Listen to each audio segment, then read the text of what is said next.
Good evening, everybody. I would like to start out with a little story. Just before coming here a few days ago, I had a chance to watch a movie that some of you are probably familiar with. All We Imagine Is Light, written and directed by Payal Kapadia. Beautiful movie, beautiful. The film was a perfect reintroduction to the urban landscape of Mumbai, which I've appreciated for many years. I haven't been here in a long time, so I'm so happy to be back. The plot follows three female figures representing three different generations, all employees of a large hospital here in the city. The film beautifully illustrates the individual struggles of these three women with patriarchal society, caste, and class, but also their friendship. Despite the focus on these three individuals, the film is nevertheless unmistakably a film not only set in, but also about Mumbai. The modernist architecture and infrastructure is omnipresent, be it in the form of the workplace, a gigantic hospital, the anonymous apartment building where two of them share a flat, or the railway that allows them to move through the city in day and night. Kapadia's film movingly elevates the lives of these three women out of the sea of anonymity as represented by modern architecture and lends a face to the individual challenges of a multitude of inhabitants of our contemporary megalopolises, not only in terms of economic struggle and housing shortages, but also in terms of finding meaning and happiness in a society that has lost its anchoring in traditional forms of societal organization. All We Imagine Is Light illustrates to which degree film is shaping our perception of a place through architecture. Even sitting in a dark room in New York on a cold January Sunday afternoon, the film immediately transported me to another world.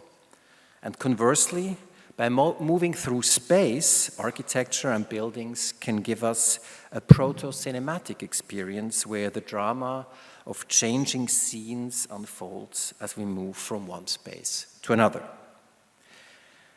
It might seem paradoxical that two arts that are seemingly so different, architecture on the one hand, massive, inert, static, and moving images on the other, immaterial and fleeting, alive, share in fact a deep affinity which has often been observed. As early as 1925, exactly 100 years ago, the French architect Robert Mallet-Stevens discussed the relationship between film and architecture, saying that modern architecture was essentially photogenic. Large plans, straight lines, sobriety of ornaments, unified surfaces, clear opposition between shadow and light.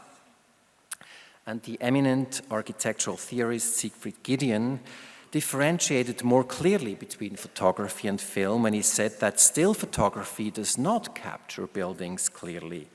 One would have to accompany the eye as it moves. Only film can make the new architecture intelligible.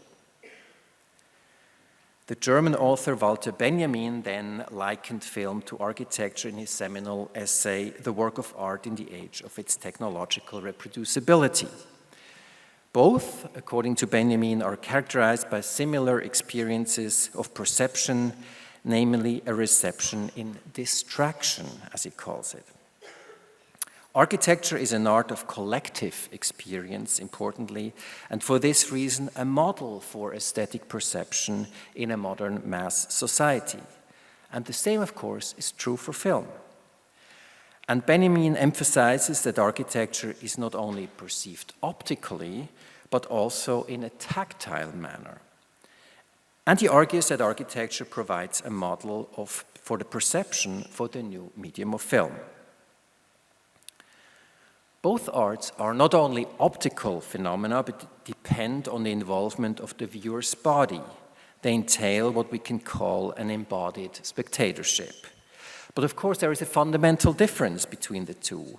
Whereas the architectural spectator is mobile vis-à-vis an immobile and static material object, a building, a space, the filmic spectator, on the other hand, is immobile vis-à-vis moving and immaterial images projected on a screen.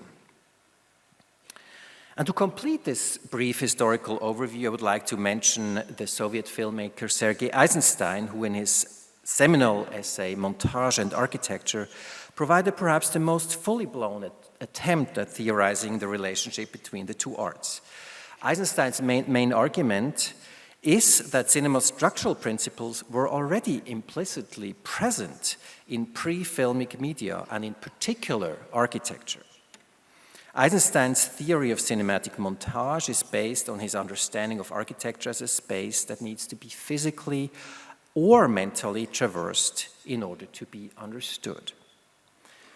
Architecture and the way it invites its observers to aesthetically engage with it provides a blueprint for the cinematic experience.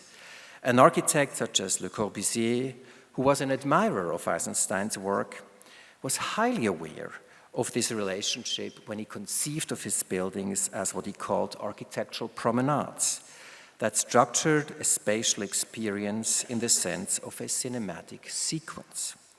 And contemporary architects such as Bernard Tschumi or Jean Nouvel developed this notion further, having in mind an aesthetic experience that is embodied, collective, and cinematic. Well, I'm hoping that these very brief remarks on the relationship between the two arts will provide some food for thought for the coming days. And with that, I would like to thank and congratulate Amit Gupta and his team from Stirworld, as well as Kyle Bergman, the director of the festival, for their kind invitation to be here for this wonderful event. Thank you, everybody, and enjoy the evening.